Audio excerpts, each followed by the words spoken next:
Greetings, young vampire.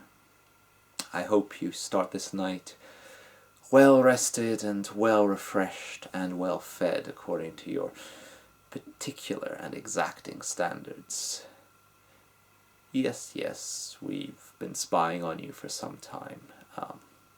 No need to get paranoid about it. But anyway, let us return to, well, my favorite subject, me, in the general sense. I think today we can start talking about the second breath. That is the moment when a Kuei-Jin becomes Kuei-Jin. I told you that we had been to hell. Yes, we had. My story is quite ordinary. I lived a dull, bland existence in a dull, bland place, and an army passed over it as armies do, and atrocities were committed as atrocities are, and my soul was sent to Yomi, to the realm of fire, to the realm of ice, to the realm of demons with sharp sticks and a particular type of twisted imagination.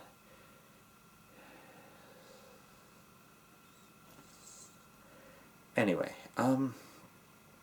let's not linger too long on that. I found within myself a strength I did not know I had.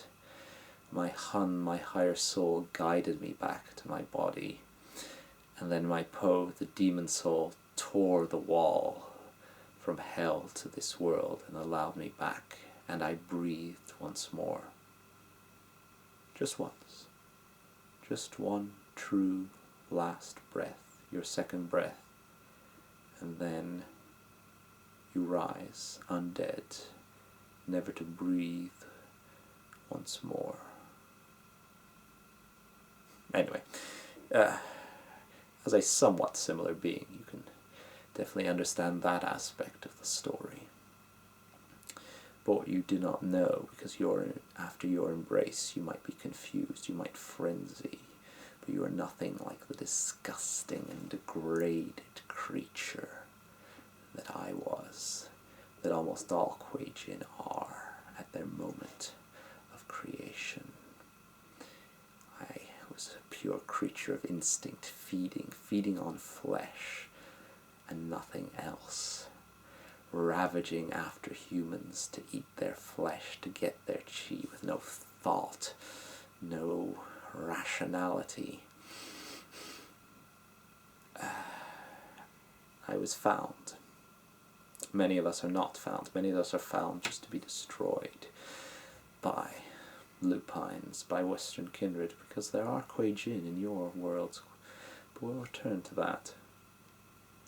Or just destroyed by other Kuei-Jin, but I was found and I was not destroyed.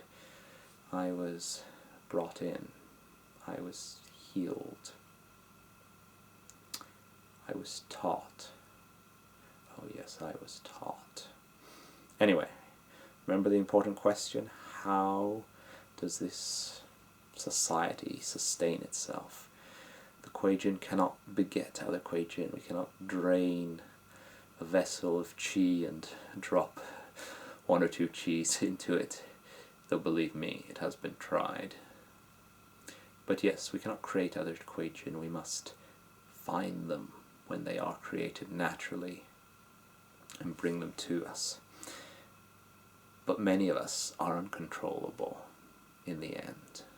And an uncontrollable ally is not an ally. It is a danger, it is a risk. So they are destroyed. Many Kuei-Jin are destroyed before even raising to the slightest bit of rationality. Many other Kuei-Jin are destroyed after that in the process of training. I don't know how close I got to being killed, but I have a pretty clear idea that it hung in the balance many, many times. But I made it. I was deemed worthy. After a long and quite humiliating apprenticeship, I was deemed acceptable I could take my place in my lowly place at the time in Kuei-Jin society. Of course, you need a society, you need a structure, far more with the Kuei-Jin than with the vampires themselves. A vampire might be self-taught, possibly. Maybe he's in the wilds and feeds on travelers without really knowing anyone, and they can subsist without their kind, but we cannot.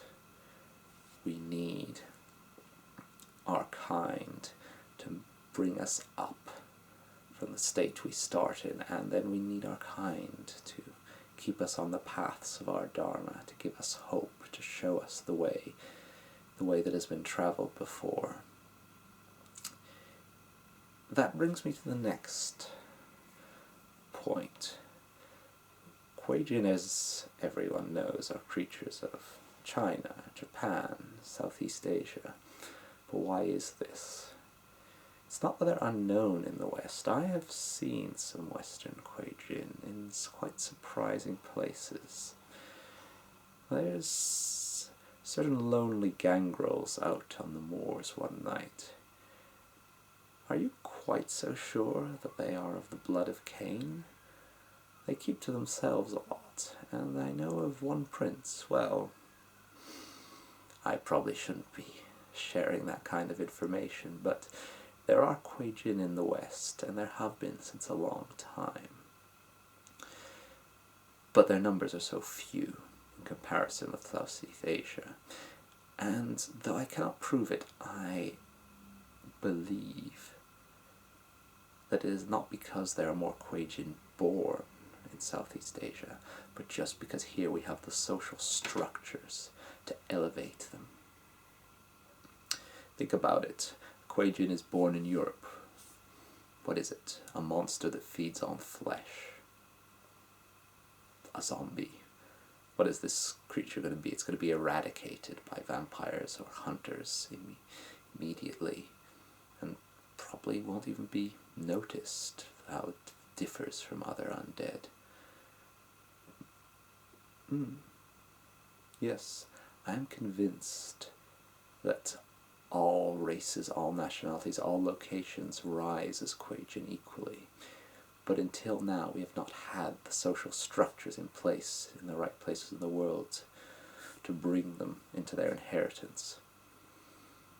So, where are the Kuei-Jin? Where are all these social structures? Well, if you listen to the elders of my court, China, of course, Southeast Asia, Indonesia, all of India, most of Russia, Japan, stretching into Turkey, stretching even as far as the Middle East. This is the domain, the exclusive power domain of the Kuei-Jin, except it's all nonsense. Maybe we stretched that far in times of old, in the Mongol invasions, but it's just remnants. It's mainly China, Southeast Asia, and Japan, with each nationality convinced that they have the true essence of Kuei-Jinhood or whatever.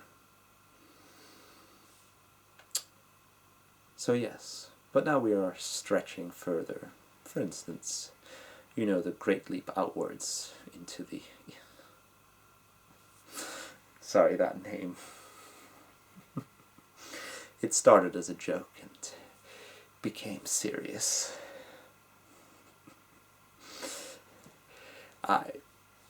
It was a bit my fault, but we can... Anyway, the Great Leap outwards into the eastern seaboard, into Chinatown, because that's a stereotype, isn't it? The Kuei-Jin just follow the Chinatowns. Well, yes, because the Kuei-Jin of Asian extractions are easy to find, so it's easy to implant them amongst the Chinatowns. But since Kuei-Jins of Caucasian extractions exist, well, to be frank, the Chinatown Kuei-Jins are mainly there to draw attention to themselves, while others like us spread around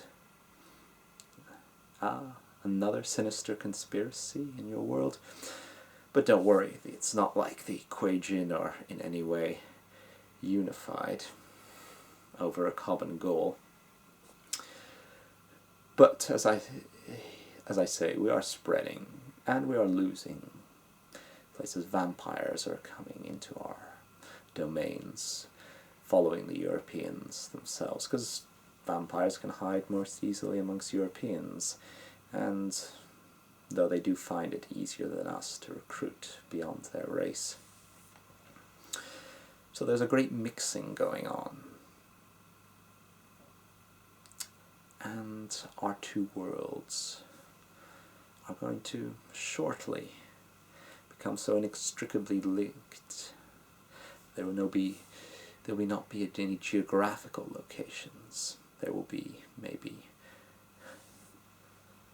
maybe a prince in Tokyo, and maybe an ancestor in New York, who knows. This is hideous heresy, by the way, by most Kuei-Jin standards, but I like to speculate. An ancestor? Yes, that's our equivalent of a prince.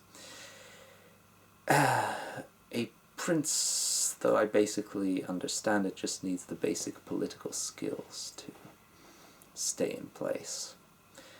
An ancestor needs to prove their mettle in many ways, especially spiritual, their tests of the body and their tests of the soul. They must show that they are on the true path, on the true Dharma, and that they can not only rule, but that they can guide the other Kuei-Jins upon the proper lines. Other Kuei-Jins, like, well, as I said, we have been elevated from the lowest state, but then, believe it or not, you'll be astounded by this, but young Kuei-Jins are not always willing to take the advice of their elders. Shocking, I know. Of course, the most rebellious ones are put down immediately, but there is a grace period, a running monkey period, where they get stuff out of their system and then join the society. We have courts, our equivalents of cities, ruled over by the ancestor, and we have wus, your coteries, your small groups. And what else is there to share with you tonight? Demon chi. That's not what I have talked about. It is a sort of defiled inner chi that you have. It comes naturally. It can power things very, very well. But it's always, well, a bad temptation to call upon it. Why do I bring up demon chi in this context? Because it's also defiled chi, in a certain sense. The world's chi is being defiled in certain locations. Nagasaki and Hiroshima, for instance.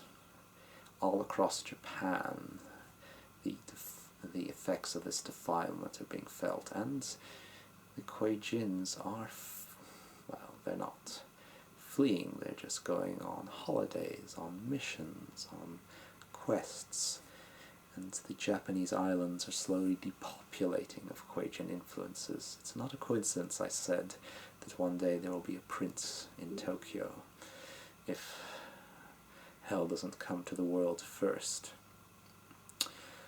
But we have certain advantages. We move, not just physically, but on the dragon lines. Oh yes, there are passages between different areas. In the Middle Kingdom, in Southeast Asia, you can go from one place to another by following a spiritual path. It is most practically useful. And we're developing dragon lines to, well, the western areas. Now I'm not convinced that the secrets of dragon lines will remain with the Kuei-Jin forever. There will come a time when others, when yourselves, for instance, will be able to make use of them. But don't worry. I I've been preparing for a time like that for a long time. You may not find these dragon lines quite so amenable and pleasant as we do. But this is quite important, to remember everything about the Kuei-Jin is a culture.